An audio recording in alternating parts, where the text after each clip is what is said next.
துடியும் சிட்டியும் ஒரு இனிமையான நட்பு. ஒரு அழகான காட்டில் துடி என்ற ஒரு குட்டி யானை வசித்து வந்தது. ஒரு நாள் அவன் ஒரு மரத்தில் பளபளக்கும் ஒரு பெரிய தங்க மாம்பழத்தை பார்த்தான். அது பார்ப்பதற்கே மிகவும் சுவையாக தெரிந்தது. அந்த மாம்பழம் எவ்வளவு உயரத்தில் இருக்கிறது, ஆனால் நான் அதை நிச்சயம் அடைவேன் என்று துடி தனக்குள் சொல்லிக் கொண்டான்.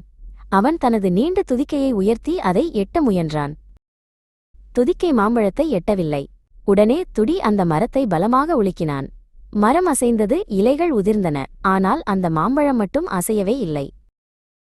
அந்த மரத்தின் மேலே சிட்டி என்ற ஒரு சுட்டிக் குரங்கு அமர்ந்திருந்தது.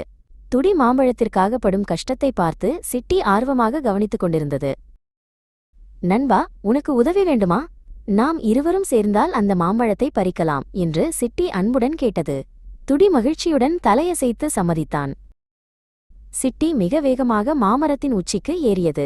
கிளைகளுக்கு இடையே தாவித்தாவிச் சென்று அந்த தங்க மாம்பழத்தின் மிக அருகில் சென்றது.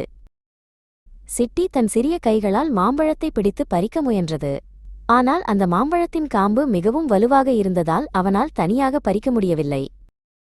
அப்போது துடிக்கு ஒரு யோசனை வந்தது. சிட்டி, கவலைப்படாதே, என் துதிக்கை மேல் ஏறி நில் என்றான் துடி. அவன் தன் துதிக்கையை ஒரு மேடை போல உயர்த்தி பிடித்தான்.